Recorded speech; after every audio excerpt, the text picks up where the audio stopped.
Hi friends, welcome back to my channel. ఇజ్రాయెల్లో మీ East Godavari అబ్బాయి. ఈరోజు ఇజ్రాయెల్కి కేర్ గివర్గా రావాలనుకునే వాళ్ళకి డాక్యుమెంటేషన్ అనేది ఎలా ఉండాలి, ప్రీవియస్ వీడియోలో ఆల్రెడీ నేను మీకు చెప్పాను. ట్రైనింగ్కి ఎలాంటి డాక్యుమెంట్స్ ఉండాలి అండ్ డ్రెస్సింగ్ ఎలా ఉండాలని చెప్పాను. సో ఇది వచ్చేసి మెయిన్ వీసా ప్రాసెస్కి డాక్యుమెంటేషన్ ఎలా ఉండాలనేది. ఏదైతే మీరు 1 month ట్రైనింగ్ కంప్లీట్ చేసుకున్న తర్వాత ఈ డాక్యుమెంటేషన్ అనేది రెడీ చేసుకోవాల్సి ఉంటుంది. ఇది రెడీ చేసుకుని మీరు ఏజెన్సీకి ఇస్తే వాళ్ళు మీకు వీసా ప్రాసెస్ అనేది స్టార్ట్ చేస్తారు. సో ఈ డాక్యుమెంట్స్ ఏమేమి ఉండాలి అండ్ ఆ డాక్యుమెంట్స్ ఎలా ఉండాలి అనేది కూడా మీకు ఎక్స్ప్లెయిన్ చేస్తాను. ఓకే, డాక్యుమెంట్స్ వచ్చేసి first vaccination certificate, Covid vaccination certificate ఉండాలి.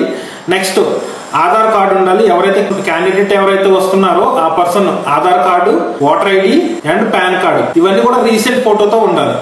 రీసెంట్ ఫోటో తోటి అండ్ మీ ప్రజెంట్ యూజ్ చేస్తున్న మొబైల్ నెంబర్ కి కనెక్ట్ అయి ఉండాలి. ఇవి 3 కంపల్సరీగా. వీటితో పాటుగా ఎవరైతే క్యాండిడేట్ ఎవరైతే పర్సన్ వస్తున్నారో మెయిల్ అయితే వాళ్ళ వైఫ్ డీటెయిల్స్ కూడా ప్రొవైడ్ చేయవలసి ఉంటుంది. సేమ్ ఇవి Aadhaar card, voter ID and pan card. Passport ఉంటే కనుక ఆ పాస్పోర్ట్ కూడా దాన్ని యాడ్ చేయవలసి ఉంటుంది దీంట్లో. నెక్స్ట్ వచ్చేసి పేరెంట్స్ డీటెయిల్స్. ఎవరైతే క్యాండిడేట్ వస్తున్నారో ఆ candidate family parents Aadhaar card and voter ID కూడా కావాలి. ఇన్ కేసు పేరెంట్స్ లేకపోతే కనుక డెత్ సర్టిఫికేట్ పెట్టవలసి ఉంటుంది కంపల్సరీగా. ఆ డెత్ సర్టిఫికేట్ కూడా ఆన్లైన్ చేయించుకోవాలి. సో వీటితో పాటుగా ఎన్ఓసి కూడా తీసుకోవాల్సి ఉంటుంది. ఒకటి parents NOC and mail try చేస్తుంటే కనుక wife NOC and female try చేస్తుంటే కనుక హస్బెండ్ ఎన్ఓసి తీసుకోవాల్సి ఉంటుంది and self NOC. So NOC అంటే ఏంటంటే ఎవరైతే పర్సన్ ఇజ్రాయెల్ వస్తున్నారో ఆ పర్సన్ ఇజ్రాయెల్ వెళ్ళడానికి మాకు ఎటువంటి అభ్యంతరం లేదని చెప్పేసి దాంట్లో క్లియర్ గా మెన్షన్ చేసి ఉంటుంది. ఇది ఇంకా సెల్ఫ్ ఎన్ఓసి ఏదైతే ఉందో ఆ సెల్ఫ్ ఎన్ఓసి మీద నా ఇష్టపూర్వకంగానే నేను ఇజ్రాయెల్ వెళ్ళడానికి ప్రయత్నిస్తున్నాను, జీవనోపాధి కోసం వెళ్తున్నాను అన్నట్టుగా అందులో క్లియర్ గా మెన్షన్ చేసి ఉంటుంది. సో నేను నెక్స్ట్ వీడియోలో ఒక్కొక్క డాక్యుమెంట్ ఎలా ఉండాలి అండ్ ఆ డాక్యుమెంట్ ఎలా చేయించుకోవాలనేది కూడా నేను 1 by 1 మీకు వీడియో రూపంలో ఎక్స్ప్లెయిన్ చేయడానికి ట్రై చేస్తాను. వీటితో పాటుగా మీరు ఏదైనా గల్ఫ్ కంట్రీలో చేసి ఉంటే కనుక ఆ గల్ఫ్ కంట్రీది పీసీసీ కావాలి అండ్ లోకల్ పీసీసీ కావాలి. ఇది లోకల్ పోలీస్ స్టేషన్ నుంచి దొరుకుతుంది అండ్ పాస్పోర్ట్ పీసీసీ. సో వీటిని కూడా మీరు వాటితో పాటు యాడ్ చేసుకోవాల్సి ఉంటుంది. అండ్ మీ దగ్గర ఉన్న పాస్పోర్ట్స్, మీ దగ్గర ఒక పాస్పోర్ట్ ఉంటే ఒక పాస్పోర్ట్, మీ దగ్గర 2-3 పాస్పోర్ట్స్ ఓల్డ్ పాస్పోర్ట్స్ ఉంటే కూడా అవి కూడా మీరు వీటితో పాటు క్యారీ చేయాలి. ఇవన్నీ కూడా ఎంబసీకి సబ్మిట్ చేయవలసి ఉంటుంది మీరు ఫైల్ సబ్మిషన్ కి వెళ్ళినప్పుడు. సో ఇవన్నీ కూడా ప్రతి డాక్యుమెంట్ కూడా కరెక్ట్ ఒకే అడ్రస్ మీద ఉండాలి. పాస్పోర్ట్ మీద ఏదైతే అడ్రస్ ఉందో అదే అడ్రస్ మీద మిగతా అన్ని డాక్యుమెంట్స్ ఉండాలి. ఎవరైతే పర్సన్ వస్తున్నారో ఆ పర్సన్ కి సేమ్ ఒకే అడ్రస్ మీద ఉండాలి. అండ్ స్కూల్ సర్టిఫికేట్, మీరు ఎంతవరకు అయితే చదివారో 7th నుంచి 10th వరకు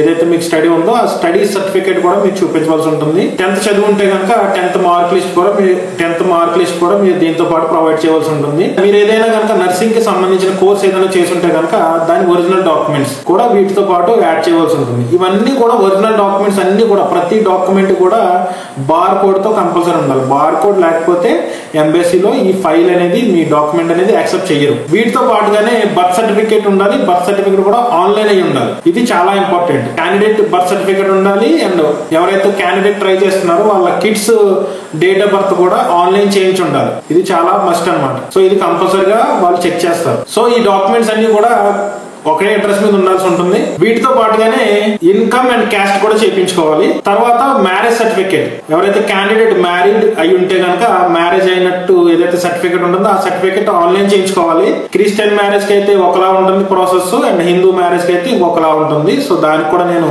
మీకు ఎక్స్ప్లెయిన్ చేస్తాను. క్రిస్టియన్ మ్యారేజ్ అయితే నేను ఆల్రెడీ వీడియో మన ఛానల్లో అప్లోడ్ చేశాను. హిందూ మ్యారేజ్ కూడా నేను ఆన్లైన్ ఎలా చేయించుకోవాలని మీకు వీడియో రూపంలో తెలియజేయడానికి ట్రై చేస్తాను. వీటితో పాటుగానే ఏదైతే మీరు ట్రైనింగ్ అయ్యారో ట్రైనింగ్ అయినప్పుడు మీకు ట్రైనింగ్ సర్టిఫికేట్ తో పాటుగా మీకు మార్క్ లిస్ట్ కూడా ఇవ్వడం జరుగుతుంది. ఏదైతే మీరు 1 month ట్రైనింగ్ అటెండ్ అయ్యారో అక్కడ మీరు ఎగ్జామ్ లో మీకు వచ్చిన మార్క్ లిస్ట్ ప్లస్ సర్టిఫికేట్ కూడా మీకు ఏజెన్సీ వాళ్ళు ప్రొవైడ్ చేస్తారు.